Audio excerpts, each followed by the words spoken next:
right now, in every language on earth, in churches and cathedrals and living rooms and hospital rooms, people are saying the same words. Our Father, who art in heaven, hallowed be thy name. Billions of voices, the same prayer, the same syllables, every single day. And most of those people believe, deeply and genuinely, that they are doing exactly what Jesus commanded them to do. But here is what I need you to understand before we go any further. 6 words, just 6 words before Jesus gives that prayer. He says something that almost nobody who recites it has ever been shown. He tells them not to pray like the pagans do. The pagans pile up empty words. They babble. They repeat and repeat and repeat, thinking that volume is the same thing as faith and that if they say enough, God will eventually have to respond. Do not do that, Jesus says. Your Father already knows what you need before you ask. And then, in the very next sentence, he gives them a prayer. Not pray this. Pray like this. That single distinction, buried in a Greek adverb that most English readers will never see, changes everything about what this prayer is. Not just what the words mean, what prayer itself is, what it means for a human being to approach God. Now, I want to be clear about what this video is not. This is not an attack on the Lord's Prayer. This is not a message telling you that the words you have spoken your entire life mean nothing. This is a video about what Jesus actually said when he gave his disciples a model for prayer, and what happened to those words in the 2,000 years between that hillside in Galilee and the Sunday morning service you sat in last week. Because here is the question that deserves an honest answer.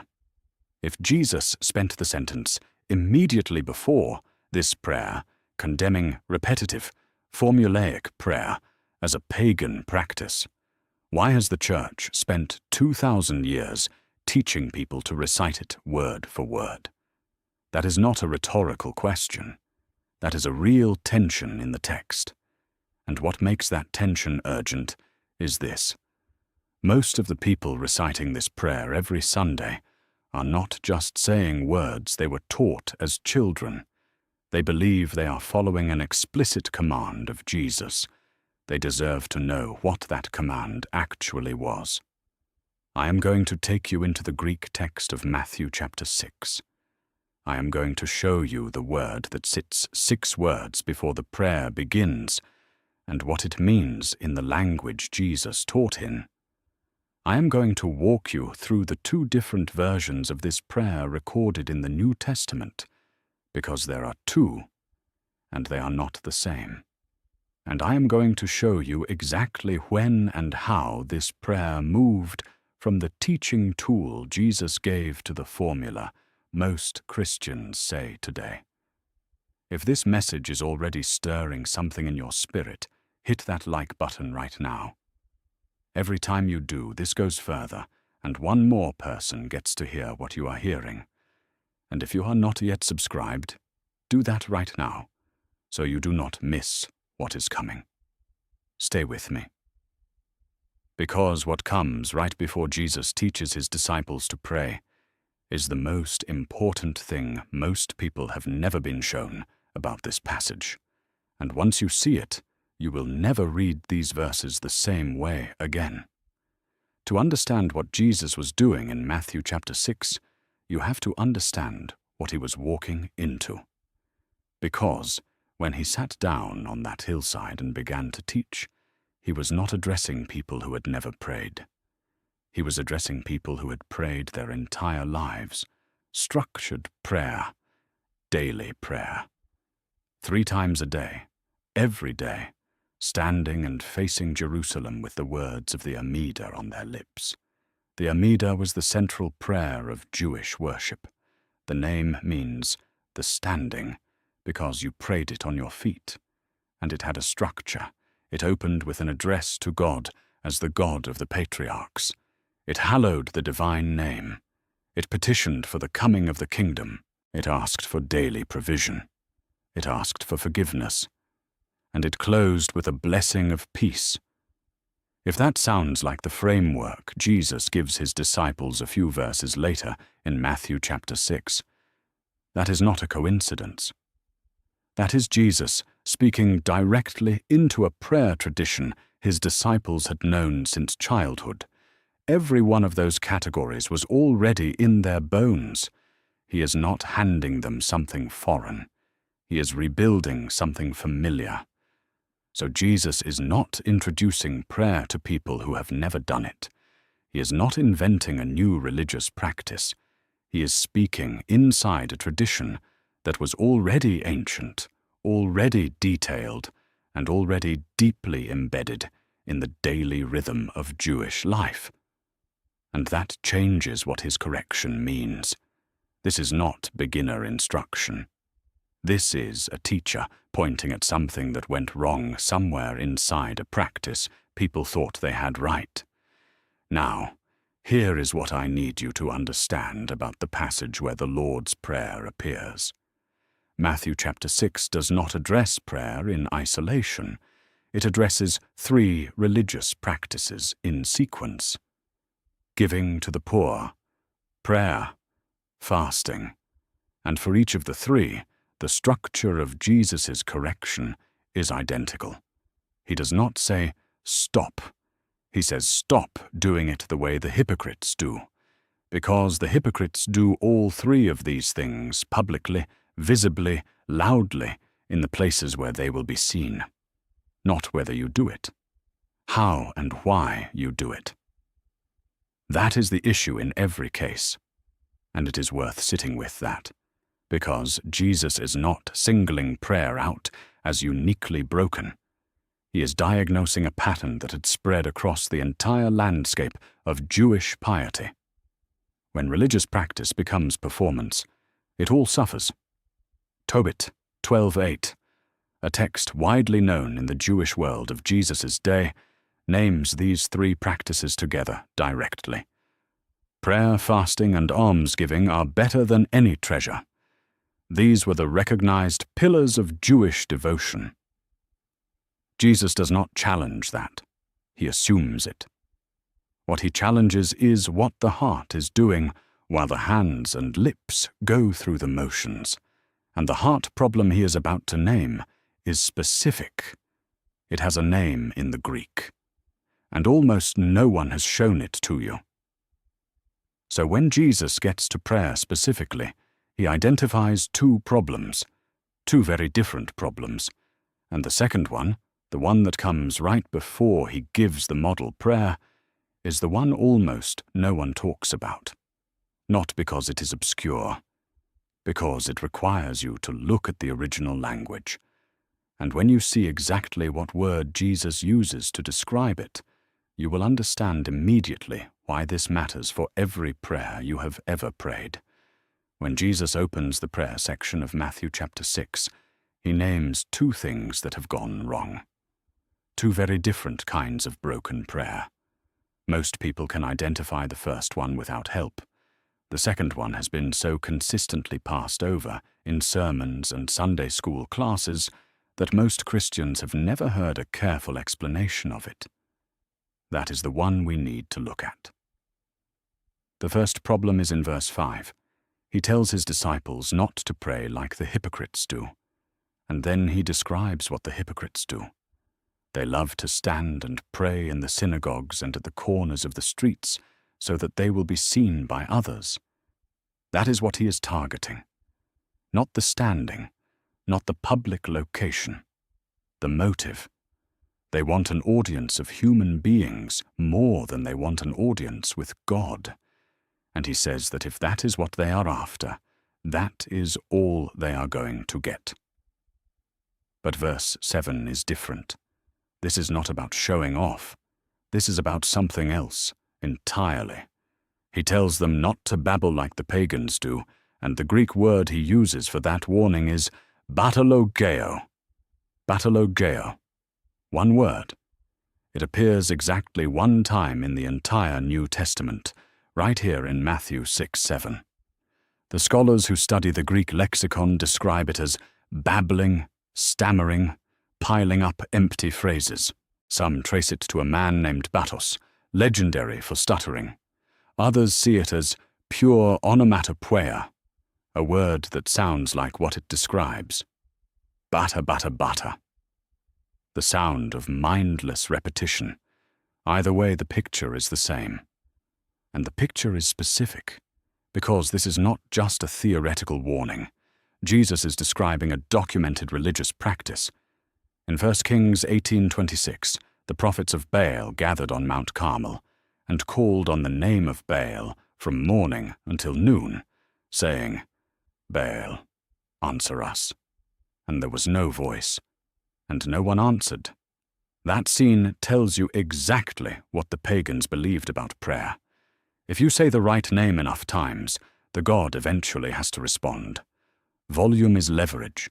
Persistence is devotion. Repetition is the mechanism by which you compel the divine. That is what Bartologeo names. That is the theology Jesus is stepping on. Jesus names that theology, and then he dismantles it in a single sentence. In verse 8, he says that your Father knows what you need before you ask. That is not just a reassurance. That is a complete dismantling of the premise underneath Bartologeo. If your Father already knows what you need, the whole basis of repetitive pressuring prayer collapses. You are not informing him. You are not coercing him. The volume of your words doesn't move him. And that means prayer is something entirely different from what the pagans thought it was. It is not a mechanism for getting God's attention. He already has his attention on you. And then, in the very next verse, he gives them a model prayer. Not a formula to repeat. Not a new incantation to replace the old one. A model for approaching God. And the word he uses to introduce that model is a single Greek adverb, a word that most people who read this passage in English will never see. And that word is where this entire question turns. That is where we are going next. The word is hutos. That is the word that opens the model prayer. Matthew chapter 6 verse 9, in the original Greek, reads this way. Hutos on prosouchesta. 3 words, translating from the Greek as thus, therefore, pray. Together, they mean pray in this manner. It is a short sentence, and one word in it carries more weight than most people have ever been shown. Hutos is a Greek adverb of manner. That distinction matters more than it might first appear. An adverb of manner describes how something is done, not what specific thing must be done. It tells you the shape of an action, the approach, the way of doing it. It does not lock you to a set of words. It does not say, memorize this and repeat it. It says, look at this and learn from the way it is built. That is the difference between a template and a formula. And here is what makes that argument airtight. Hutos is not rare or ambiguous. It appears 208 times in the New Testament. And Matthew uses it in exactly this way throughout his gospel. In chapter 5, verse 16, Jesus says to let your light shine before others hutos. In this way, so that they may see your good works and glorify your Father in heaven. He is not telling them to repeat a specific action word for word. He is describing a manner of living. The word is telling you to take the pattern and go do it, not to take the words and say them back. And in chapter 1, verse 18, the birth of Jesus Christ came about hutos, in this way, and what follows is a narrative description of how it happened. Nobody reads that verse and concludes that the birth must be repeated. The word is describing manner. That is what it always does. Now, here is what I need you to understand about the weight of that. Greek had the vocabulary to command verbatim repetition. If Jesus had wanted his disciples to memorize this prayer and say it back word for word, the language had a phrase for exactly that. The verb leget is the imperative form of say. You use it to mean say this, repeat this, use these specific words. And that is not the word Jesus uses in Matthew chapter 6. He uses hutos, not these exact words. Pray like this. But here is where it gets more complicated, and I want to be honest with you about it. Because in Luke chapter 11, the same prayer appears in a different context, and Luke records a different introduction. He uses the word leget. He does say to pray, saying. That is a real complication, and we are going to look directly at it in an upcoming section. But even leget does not bridge the gap between what Jesus said and the 3 times daily recitation that became standard. That gap is filled by something that came later. What matters here, in this section, is the structural case that Matthew's account makes. Within 4 verses, Jesus has condemned pagan formula prayer, told his disciples that God already knows what they need before they ask, and then introduced the model prayer with an adverb of manner. Those 3 moves are not separate thoughts. They are a single, unified argument about what prayer is. He is showing his disciples something. He is not giving them something to recite. And the word hutos is doing the most important work in that argument. There is something you need to see before we move forward, and it is something that almost nobody who has recited the Lord's Prayer their whole life has ever been told. The Lord's Prayer appears twice in the New Testament, not once. Twice. 2 separate accounts, 2 different books, 2 different contexts, and they are not the same prayer. Most Christians only know one version. It is the one in Matthew chapter 6, beginning at verse 9. Our Father, who art in heaven, hallowed be thy name. That is the version most people were taught. That is the version most churches recite on Sunday mornings. That is the version most people have been praying their entire lives. But there is a second version. It is in Luke chapter 11, verses 2 through 4.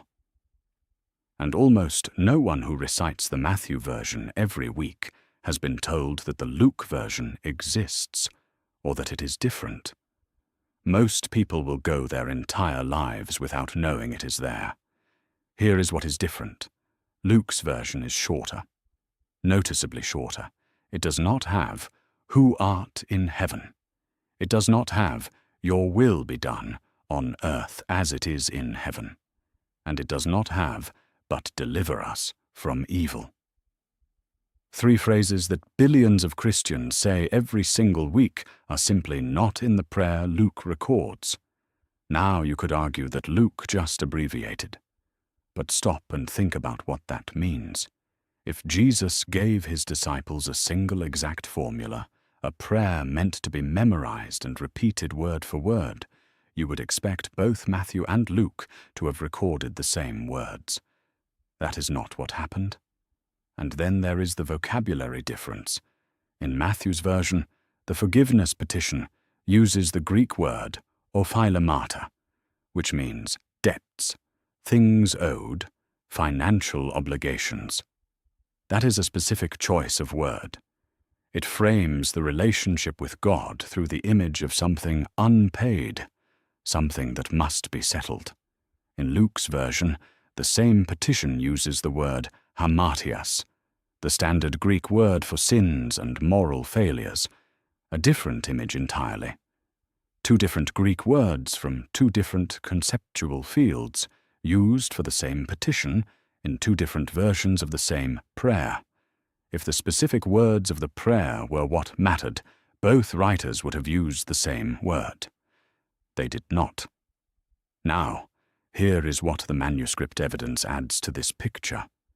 In the later Greek manuscripts, the ones that became the basis of the King James Version, Luke chapter 11 was expanded to match Matthew's longer version almost word for word. But the earlier Greek manuscripts tell a different story. Papyrus 75, Codex Vaticanus, Codex Sinaiticus, all three of them, preserve Luke's prayer in the shorter form.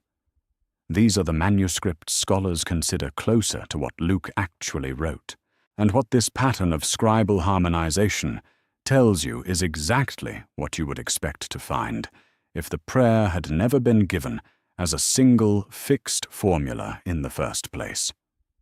But here is what the two-version question opens up. Because when Luke records this prayer, he preserves something that Matthew's account does not contain. He tells us what prompted Jesus to teach his disciples to pray at all. He tells us who asked and what they asked for. And that context, the specific moment Luke describes, changes how you read both versions. The two-version problem is not a problem. It is a doorway. And that is where we are going next.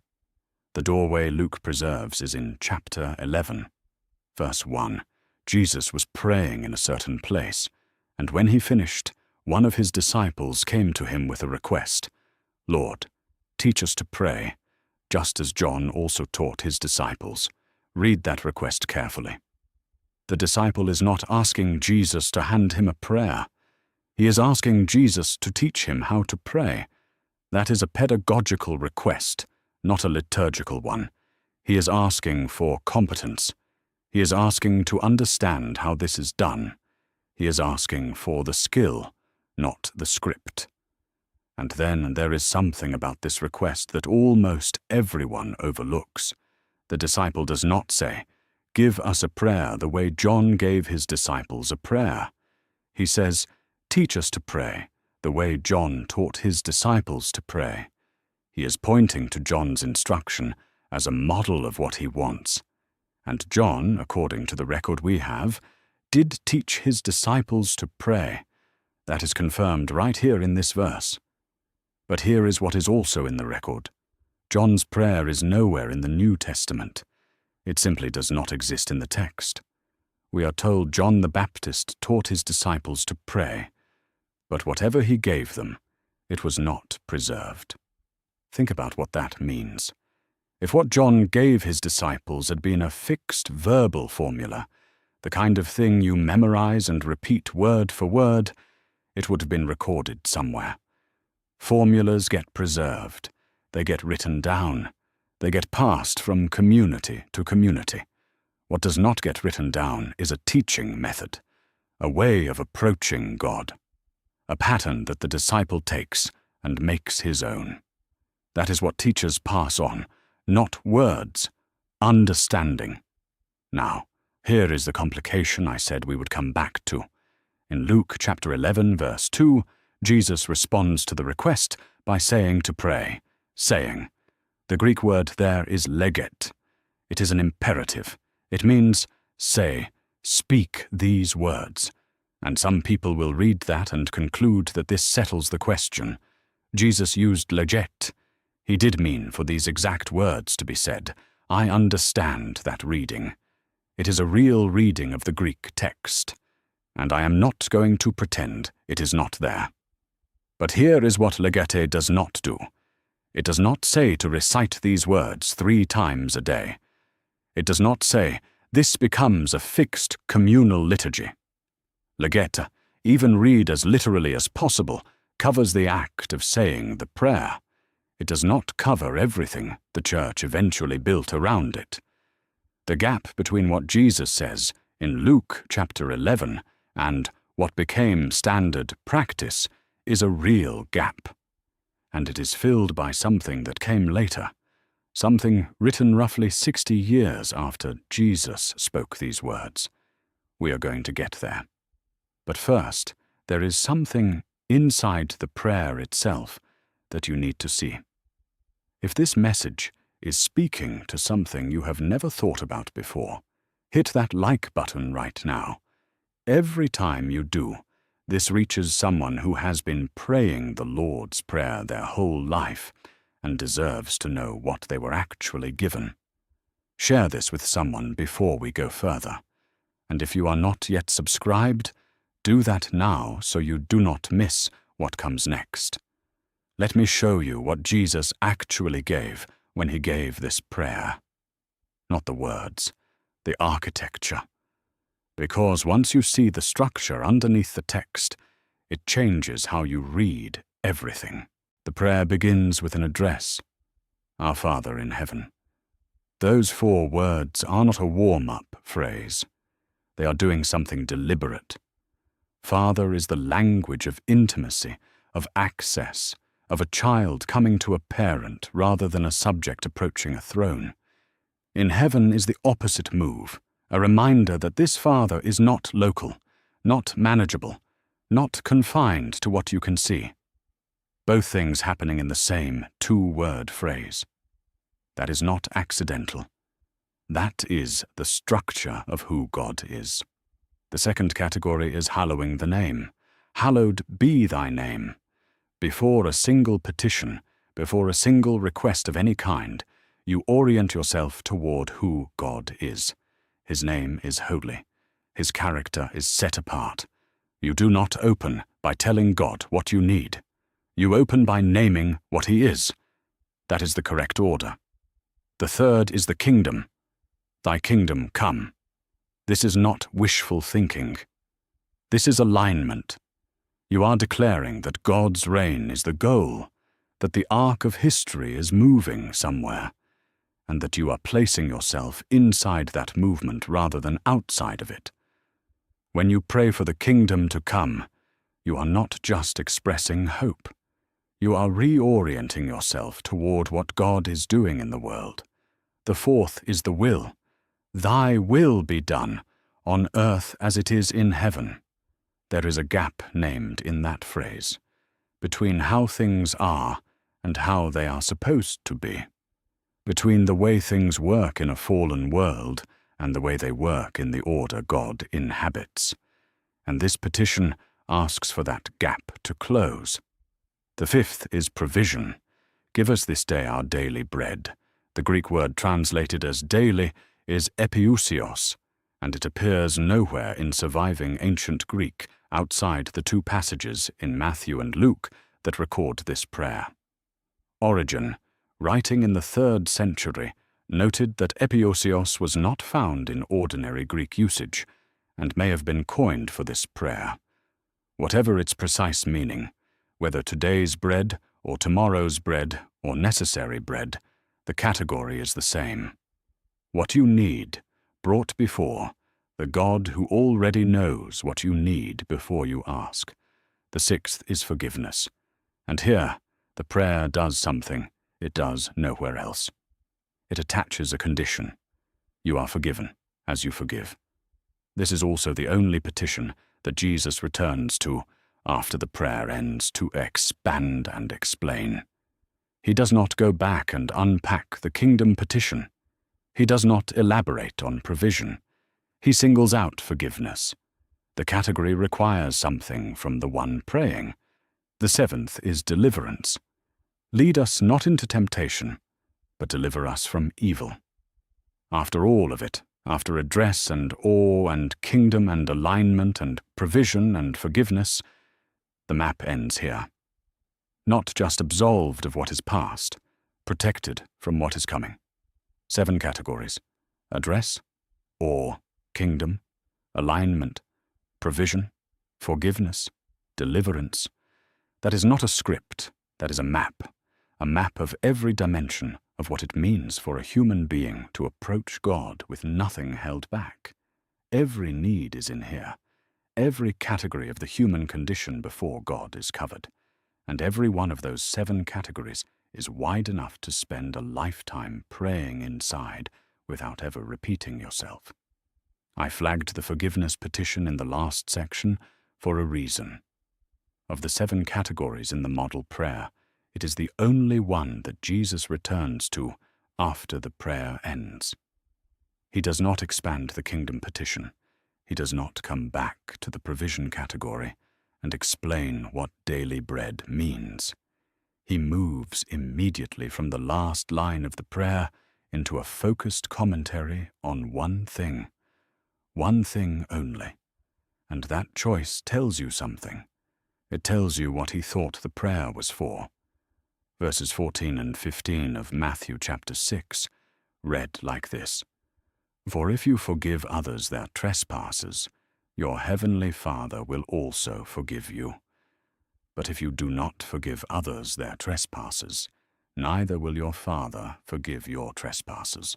That is not a general theological principle inserted after the prayer by coincidence.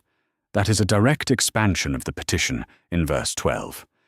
Jesus is opening up one of the 7 categories and showing what it actually means to pray it with your whole life and not just your lips. Think about what the selection means.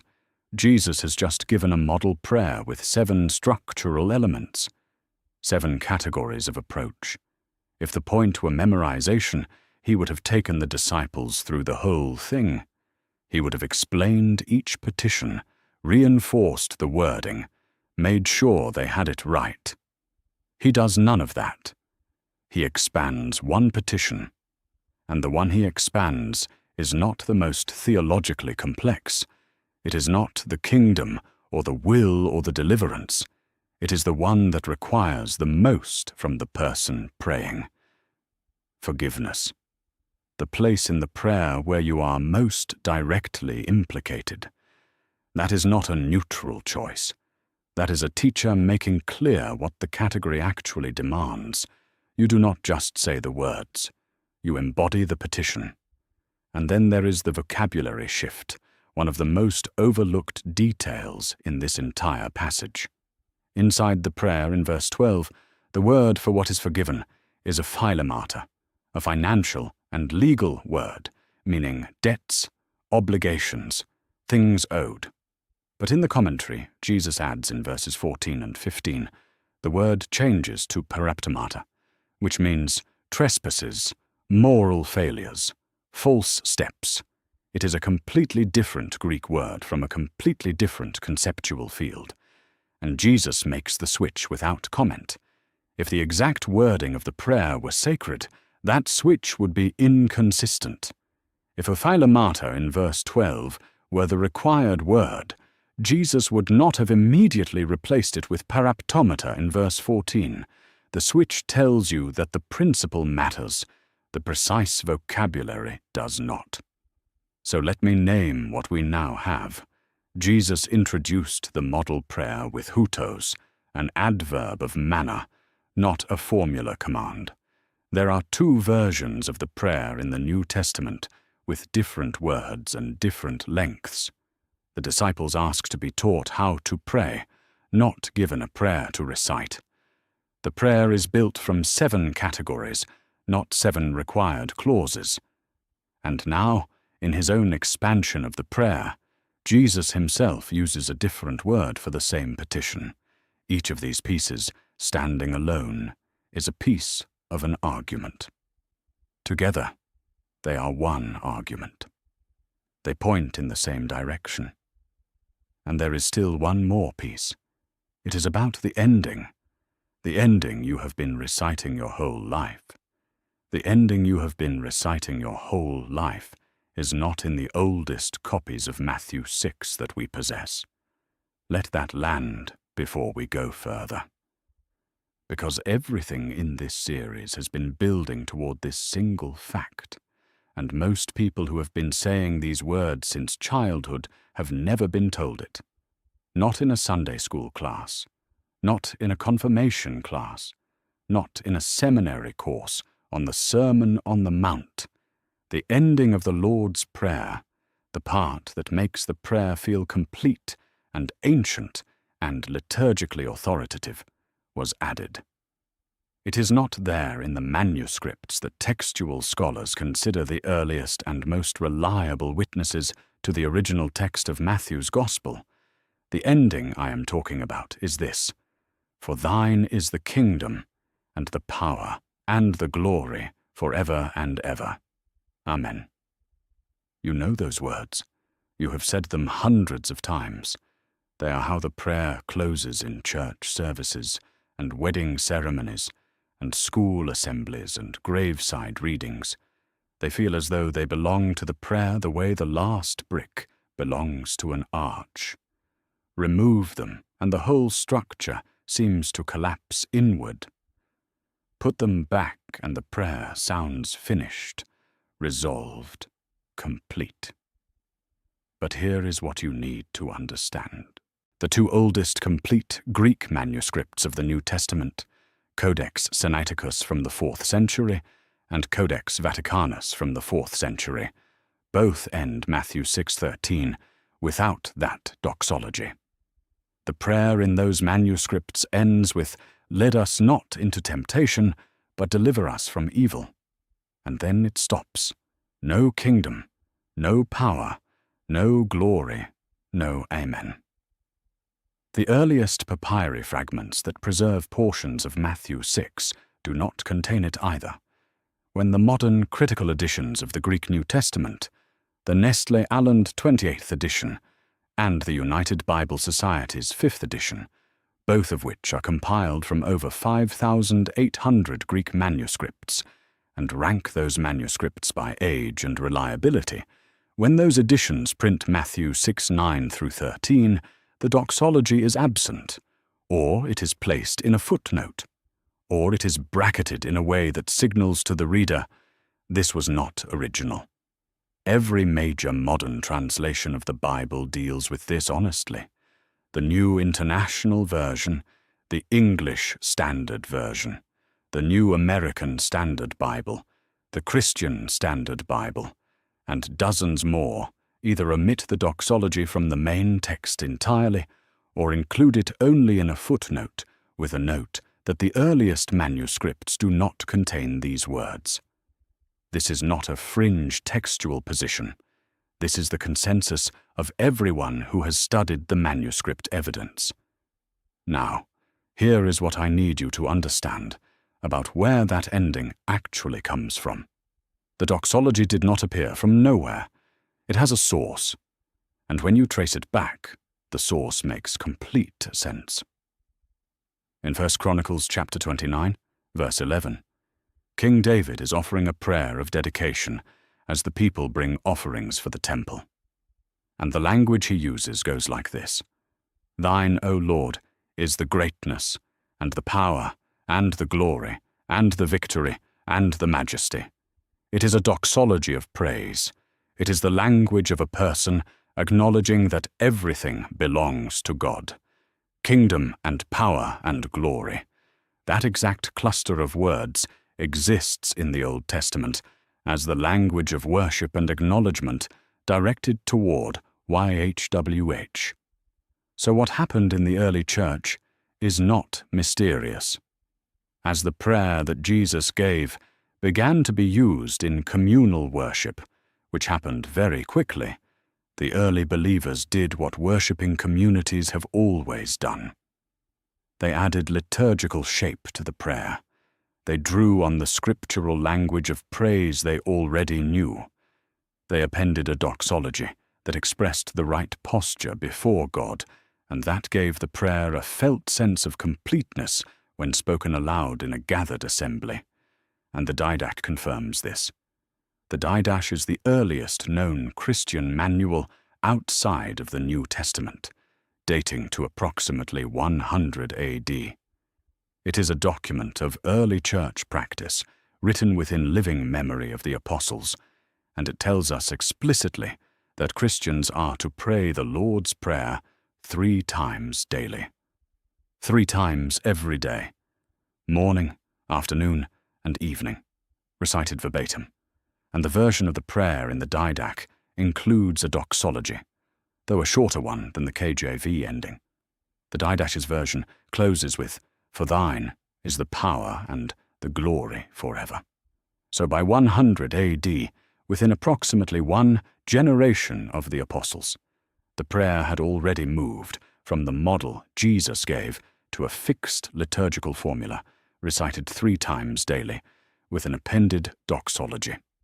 Stay with me, because this is where everything we have covered in this series comes into focus. Go back to what Jesus said in Matthew chapter 6 before he gave the prayer. He said, "When you pray, do not use batalogio, empty, meaningless repetitions, as the heathen do. They think they will be heard for their many words." He was describing a specific, broken approach to prayer. The approach that treats prayer as a formula. The approach that treats the right combination of words, repeated with enough frequency and enough volume, as the mechanism through which God is moved. He was pointing at the pagan practices of his day, the incantations and repeated invocations that treated the deity as a machine requiring the correct verbal input. He condemned that approach with one Greek word, batalogeo. And then, before he gave the model prayer, he said this: "Your Father knows what you need before you ask him. God already knows." The prayer is not informational. You are not updating God on your situation. You are not pressing the right buttons to unlock divine action. You are not completing a required ritual before God is obligated to respond. God already knows everything you are going to say before you open your mouth. He knew it before you were born. The prayer is not about information delivery. It is about something else entirely. And then came hutos. Pray in this manner. Not these exact words. In this manner. Now look at what the early church did with those instructions. They took the model prayer and they recited it verbatim 3 times a day. They added a doxology to the ending to give it liturgical shape. They turned the template into the formula. They did the precise thing Jesus had just told them not to do. And they did it within 1 generation. Fast enough that the person who wrote the didache considered it established practice. And that doxology, the one that appears in the didache but not in the earliest manuscripts of Matthew, eventually made its way into later Greek manuscripts of Matthew's Gospel. That is how it entered the textual tradition. A liturgical practice that began outside the text eventually found its way into some copies of the text. By the time Erasmus compiled his Greek New Testament from 7 late medieval manuscripts in 1516, the manuscripts he was working from were Byzantine manuscripts from the 11th century and later, and those manuscripts had the doxology. And from Erasmus, the doxology entered the Textus Receptus, and from the Textus Receptus it entered the King James Bible in 1611. And from the King James Bible it entered the memory of every person in the English-speaking world who ever learned to say the Lord's Prayer. But it was not there in the beginning, and here is what makes this so staggering. The prayer that Jesus gave immediately after condemning the recitation of empty liturgical formulas became, within 1 generation, an empty liturgical formula recited 3 times daily with a liturgical ending. The very transformation he warned against happened to the very words he spoke the warning with. And the ending that was added, the ending that billions of people have recited for centuries, was not part of what Jesus originally said. This is not an argument for discarding the Lord's Prayer. That is not the point, and that is not where we are going. The point is what this tells you about how the early church understood the prayer. They understood it as something to be recited. They built communal practice around reciting it. And that understanding, baked into the didache, baked into later manuscripts, baked into centuries of liturgical use, is the lens through which most Christians today have always encountered it. Which means most Christians have never encountered it the way Jesus gave it.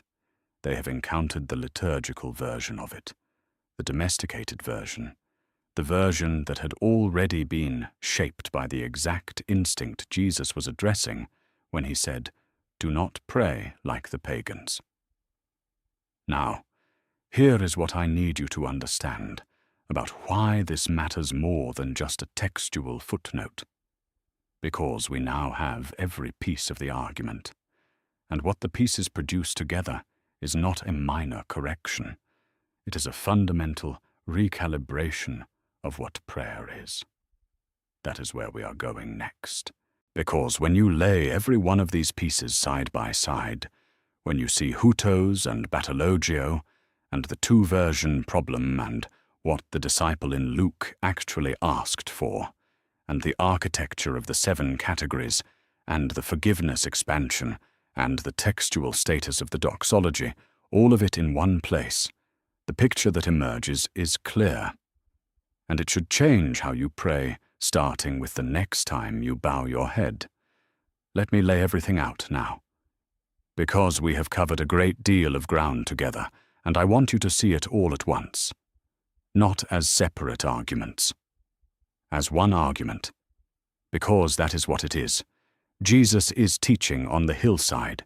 This is Matthew chapter 6. He is in the middle of the Sermon on the Mount. And he turns to the subject of prayer. He does not begin by giving a prayer. He begins by identifying 2 things that have gone wrong, 2 different kinds of broken prayer that his audience has already learned and already practices. The first broken thing is public performance. People praying on street corners and in synagogues, specifically to be seen by other people. The prayer as social signal. The prayer as proof of righteousness on display. Jesus calls this out and says, "When you pray, go into your room and close the door. Your Father who sees in secret will reward you." The audience for prayer is not the people who can see you. The audience is the Father who is invisible to everyone except you in that private room. That is the first broken thing, and most people can name it without help. The second broken thing is batologeo, empty, meaningless repetition. The piling up of words under the assumption that the volume of words or the repetition of words is what moves God. Jesus calls this the pattern of the pagans, and the reason the pagans prayed this way is that their gods were distant, arbitrary, and fundamentally uninterested in individual human beings. If you wanted a pagan deity to act on your behalf, you had to get the deity's attention and hold it long enough to extract the favor you needed. You did this through ritual performance, through incantation, through the repetition of specific words that the deity had, at some point, responded to. The prayer was a technology. You used the right inputs to produce the desired output. Batologeo. Jesus says, do not pray like that. And the reason is immediate. He states it in the very next sentence. Your Father already knows what you need before you ask him. God is not distant. God is not uninterested. God is not waiting for you to say the right words in the right sequence before he can locate your problem on his list. He already knows. He has always known. The prayer is not information for God. The prayer is something else. It is orientation for you. And then comes hutos. Pray in this manner. The word matters. It is an adverb of manner. It tells you the category of instruction you are receiving. Jesus is not saying recite these words. He is saying, let this structure shape your approach. Let this be the architecture of how you come to God. The categories are the instruction. The specific words inside those categories are yours to bring. And then we have the Luke account. Luke chapter 11, verse 1. Jesus is praying in a certain place. When he finishes, one of his disciples comes to him with a specific request. Lord, teach us to pray, just as John also taught his disciples. This is the context Luke preserves, and Matthew does not. The disciple who made this request had been watching Jesus pray. He had seen what prayer looked like when Jesus did it. He had seen the intimacy and the attention and the posture and the duration. And what he said was not give me a prayer. He said teach me to pray. That is a different request. That is a student asking a teacher to give him access to something, not to hand him a product. And what Jesus gave him is not the same prayer that appears in Matthew. Luke's version is shorter. It has fewer petitions. The wording is different in places. If Jesus was handing his disciples a fixed liturgical formula to recite, a formula in which every word was the point, then two different versions of the formula cannot both be correct. But if Jesus was modeling a pattern of approach, a framework that could be expressed in different words and different levels of detail, because the words themselves were not the point, then two different versions presenting the same structure with the same categories in the same order is exactly what you would expect. And that is what we have. Now look at the structure. The prayer opens with an address. Our Father in heaven, or in Luke, Father. Two different forms of address, both doing the same thing, establishing who you are coming to and from what position you are coming. You are a child. He is a father. You are approaching from below. He is enthroned above. That relational and hierarchical orientation is the foundation of everything that follows. Then come the first three petitions, and they are all God-directed. Hallowed be your name. Your kingdom come. Your will be done on earth as it is in heaven. These are not requests for yourself. These are statements of alignment. You are placing yourself in the correct relationship to God before you bring a single thing you need. You are saying what matters to you before you ask for what you need. And what you say matters is God's reputation, God's reign, and God's will. In that order. Then the petitions turn toward the human. Give us this day our daily bread. Forgive us our debts, as we also have forgiven our debtors. Lead us not into temptation, but deliver us from evil. Provision, forgiveness, deliverance. Three categories of human need, and each one is enormous. Each one is wide enough to spend a lifetime praying inside without ever using the same words twice. 7 categories in total, not 7 required phrases. 7 territories of prayer. God's honor, God's kingdom, God's will, daily provision, relational forgiveness, protection from temptation, deliverance from evil.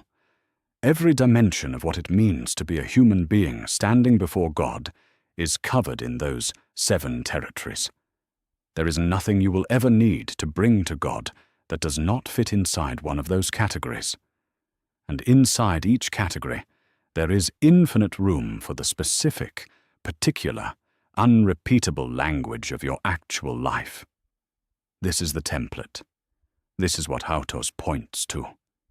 Pray like this. Pray in a way that moves through these territories. Start with alignment. Start with God's priorities before your own.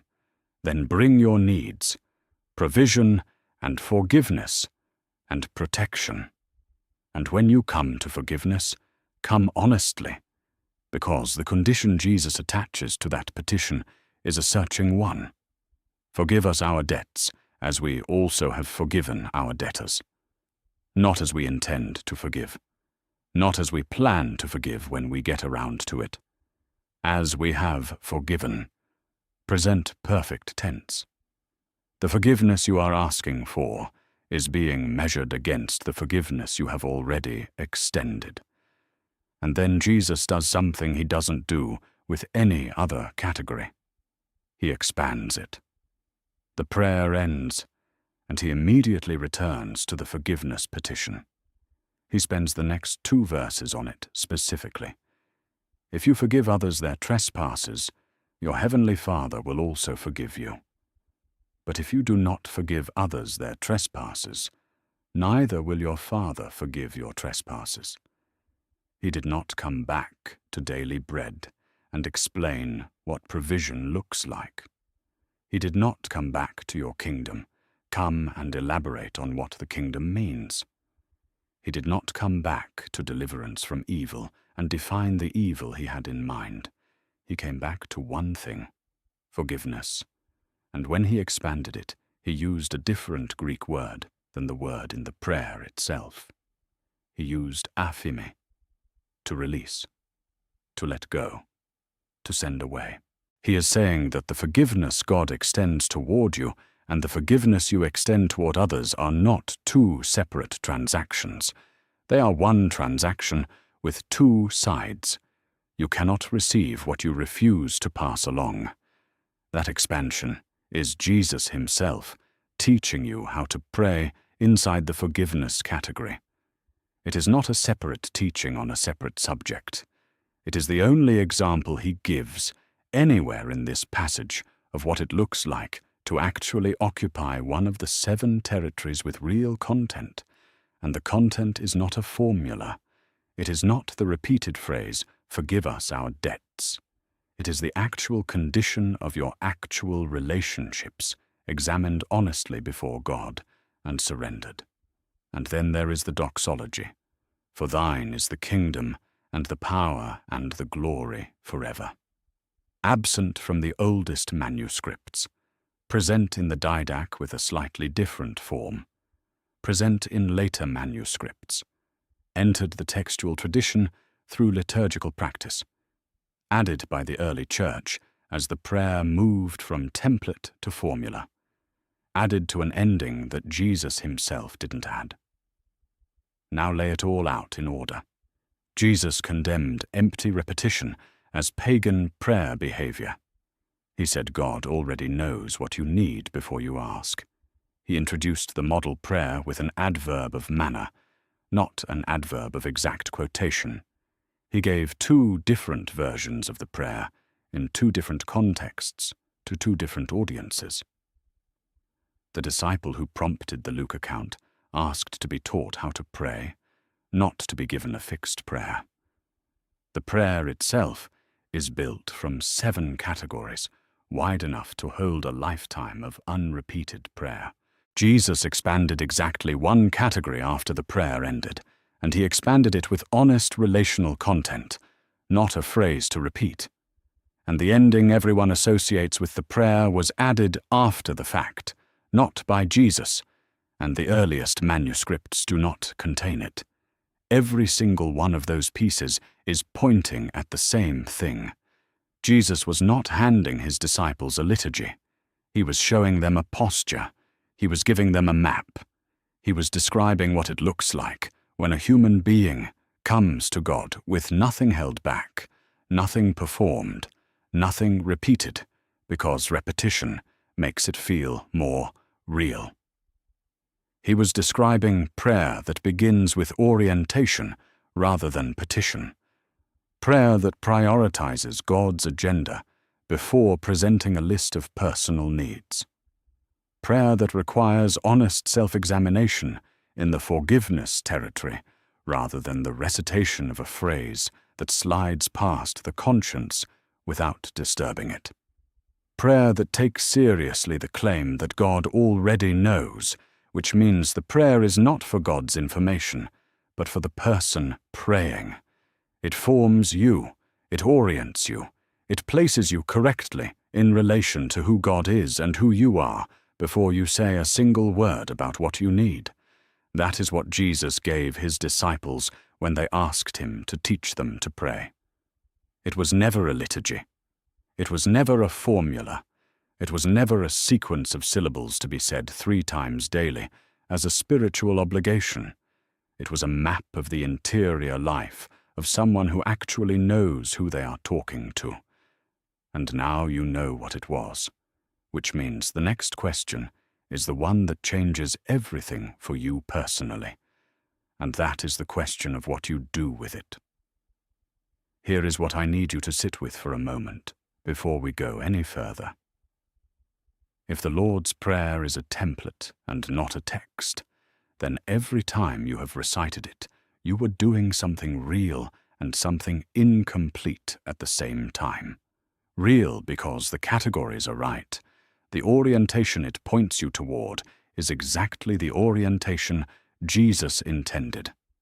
Every time you said, "Hallowed be thy name," you were doing what the prayer structure calls you to do, which is to start with God's honor before your own needs.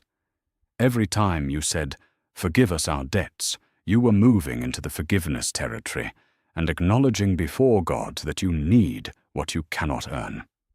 The structure of the prayer is right. The categories are the gift.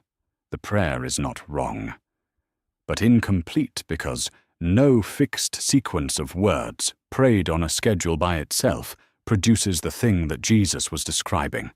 The thing he was describing is an actual encounter, a real transaction, a person coming to God with genuine orientation toward who God is and genuine honesty about what they need. A person who examines the forgiveness category rather than sliding through it. A person who actually means, "Give us this day our daily bread," which requires the person praying to know what they need today, specifically, in the circumstances of their actual life today, and not of a generic life they are imagining. The recitation can be the doorway into that. It was never supposed to be the destination. So what does prayer that takes Jesus at his word actually look like? Not in theory, in practice. What changes on Tuesday morning at 6 o'clock when you bow your head? Here is where we start. You start where Jesus started. Not with your list. With God, hallowed be your name. Before a single word about what you need, you stop and you acknowledge who you are talking to. Not as a warm-up phrase to get the engine running, as an actual orientation. What does God's name mean to you today? What about who God is makes him worthy of being the first word out of your mouth? This is not a rhetorical exercise. It is a reorientation. The prayer forces you to look up before you look in. It places God at the center of the conversation before you occupy that center yourself. Most of us come to prayer already narrating our own story, our own problems, our own requests. Jesus' model says stop. Before your story, there is God's story, and your story only makes sense inside God's story. Then your kingdom come, your will be done on earth as it is in heaven. This is an alignment petition. You are saying that your preferences for how today goes are subordinate to God's purposes for how today goes. You are saying that where your will and God's will diverge, you choose his. That is not a small prayer.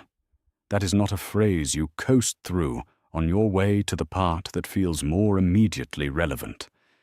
If you actually mean those words, you have just placed the entire day under a different authority than your own preferences. You have said in advance that the disruptions and the disappointments and the things that do not go according to your plan may be exactly the will of God being done on earth as it is in heaven, and you are choosing that. Now you have reoriented yourself. Now you have aligned yourself. Now you come to provision. Give us this day our daily bread. And here is what the model requires of you at this point. You have to know what your bread is today. Not in general, today. What do you actually need? What are the specific things in front of you today that require God's provision? The prayer does not allow you to stay at the level of abstraction where you say, "I need your provision," and move on. It presses you toward specificity. Daily bread. What is the bread for today? Name it. Bring it to God by name. Because God already knows, as Jesus told you, and the naming is not for his information. The naming is for yours.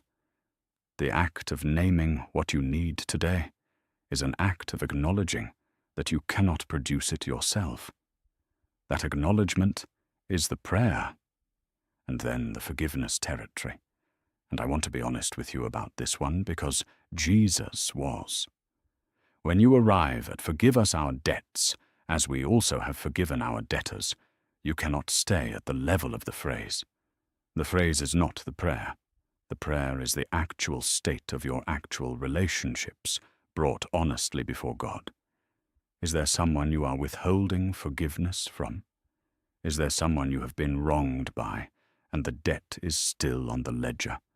Is there a conversation you are avoiding, and a wound you are keeping fresh because releasing it feels like letting the person who caused it off the hook?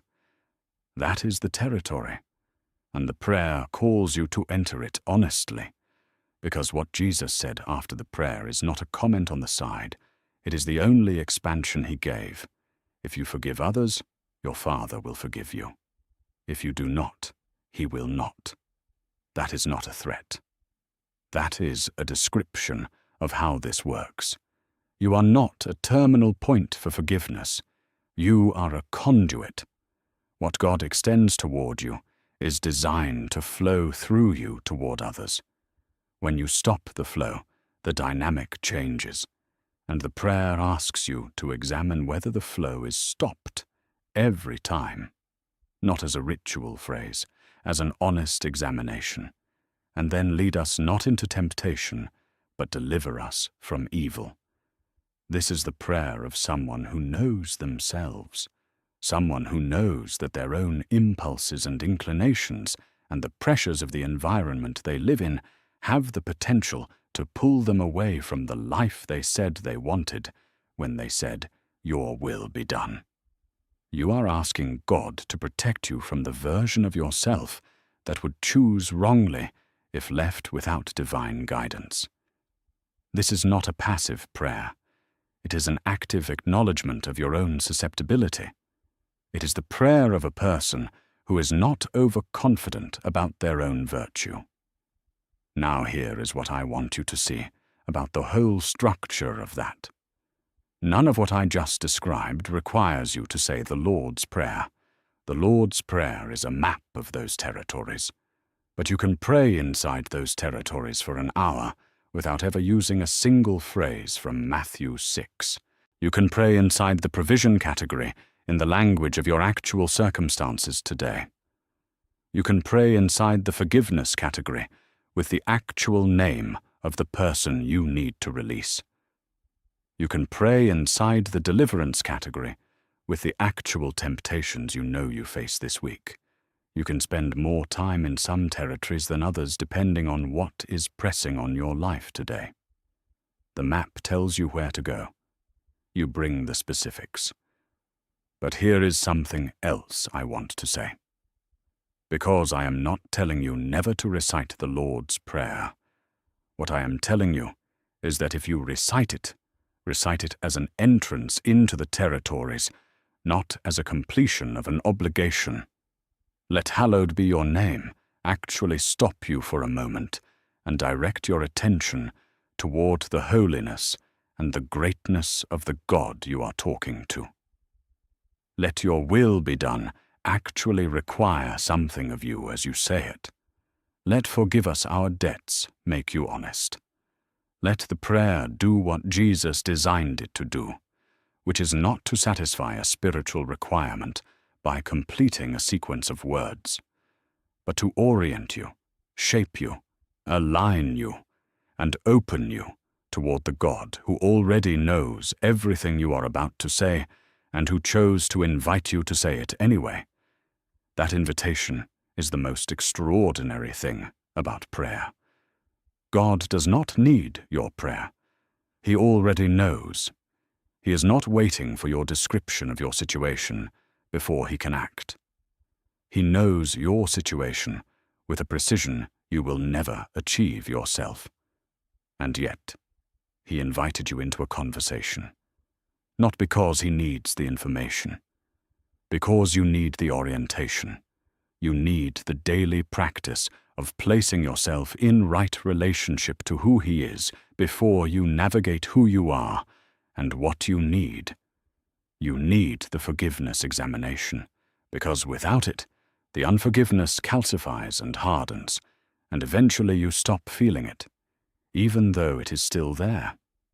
You need the alignment petition, because without it, you slowly and quietly begin assuming that your preferences for your life are the same as God's purposes for your life, and they are not always the same. The prayer Jesus gave does something to the person who prays it honestly. It is not magic. It is not formula. It is orientation.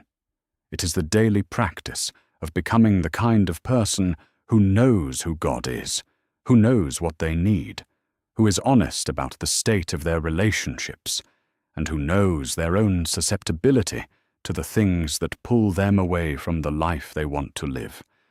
That is the person the prayer is designed to form over time, not the person who says it, the person who prays it. And that distinction is the entire point of everything Jesus said before he gave it. I want to speak to you directly now, before this ends. Not to the general audience, not to the category of people who find this interesting as a piece of biblical scholarship. To you specifically, the person who has been listening to all of this, and something has been moving in you that is more than intellectual engagement. Maybe you have been reciting the Lord's Prayer your whole life. Maybe you learned it as a child, in a church, from a parent, in a classroom. Maybe you have said it hundreds or thousands of times and you meant it every time, or most of the time. And somewhere over the years it became the kind of thing you say when you bow your head without fully arriving at the place the prayer was meant to take you. Maybe it became a frame with no painting inside it. The structure was there. The words were there. But the interior reality that Jesus was pointing toward when he gave it, that was less certain.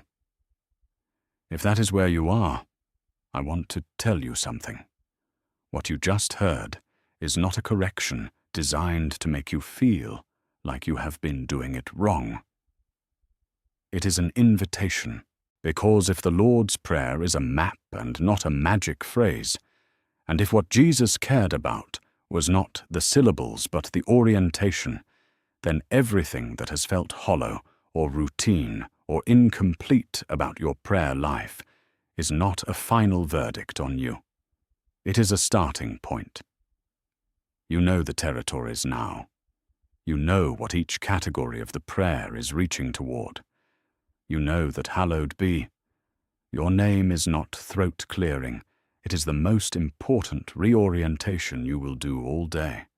You know that your will be done is the most costly prayer in the model because it requires you to mean it, which means accepting in advance that what God wants and what you want may not always be the same thing. You know that the forgiveness territory requires honesty, not just the phrase, and that the honesty it requires is specifically about the places where you are withholding what God has extended to you.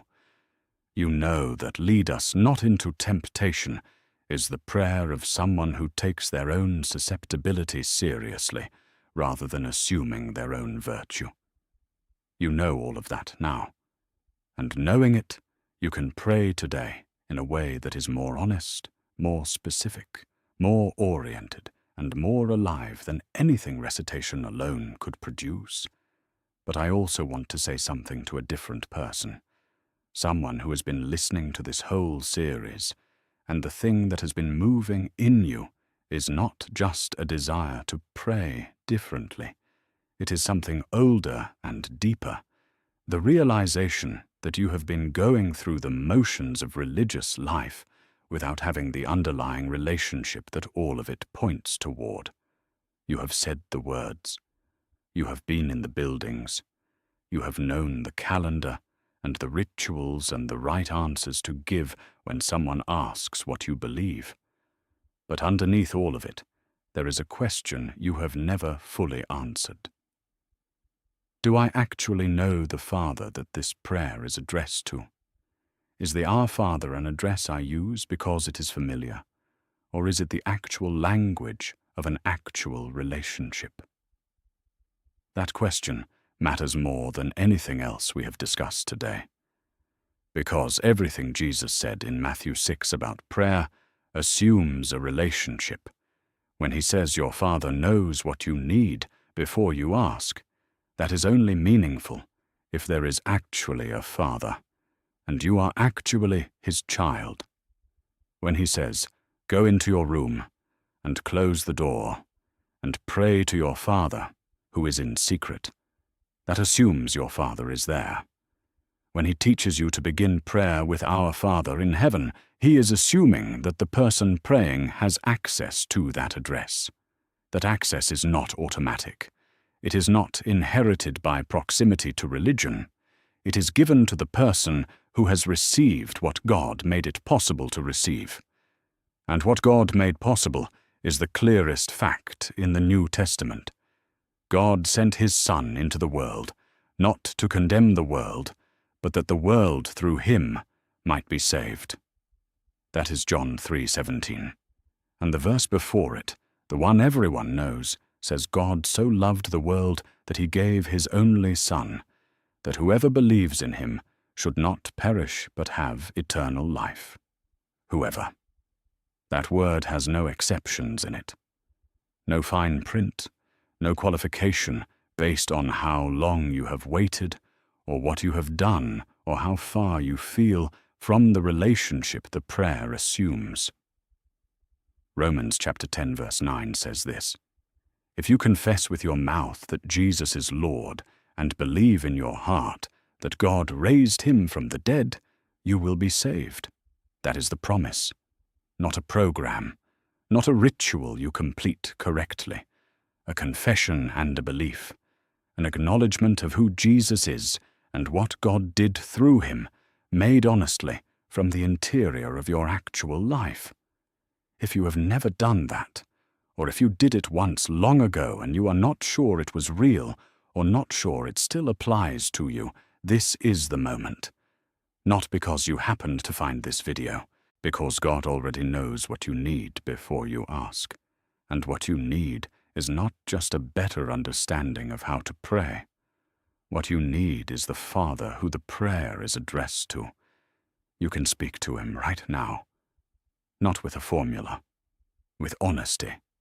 Something like this. Father, I believe that Jesus is your Son, and that you raised him from the dead. I am asking you for the relationship that this prayer assumes. I am coming to you, not because I have earned access, but because Jesus made access possible. Receive me. I am yours. If you prayed something like that and you meant it, the access you asked for is yours. Not because of the prayer, because of what the prayer reached toward, because of the one who made the reaching possible. If this series has changed how you think about prayer, or if something in this message moved something in you that you were not expecting, I want to hear from you. Leave a comment below. Tell me where you are. Tell me what landed. Tell me what you are going to do differently the next time you bow your head. Those comments are not just responses to a video. They are a community of people who are taking the same thing seriously at the same time, and there is something real about that. If this message spoke to something you have been carrying for a long time, hit that like button right now. Every time you do, this reaches someone else who has been saying these words their whole life and deserves to know what they were actually given. Share this with someone before today is over. Not because it helps a channel's numbers, because there is someone in your life who has been going through the motions and who needs to hear that what Jesus gave was not a ritual, it was a relationship.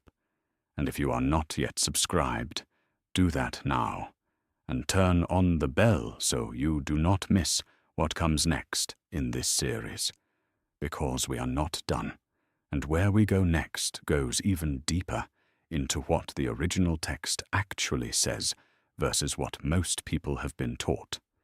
Jesus gave his disciples something more alive than any liturgy.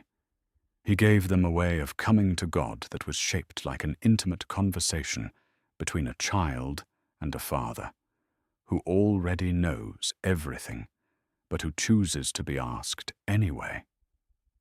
He gave them 7 territories, wide enough to hold the weight of an entire human life. He gave them a structure that begins with God and ends with the honest acknowledgement of human need, and he gave them that structure in 2 different forms, in 2 different contexts, to make sure no one mistook the map for the territory. That map is still yours, every morning, every afternoon, every evening, every room with the door closed, every honest examination of the forgiveness category, every surrender inside your will be done, every specific naming of today's bread. That is the prayer Jesus gave, and it was never meant to be repeated. It was meant to be lived inside, every single day.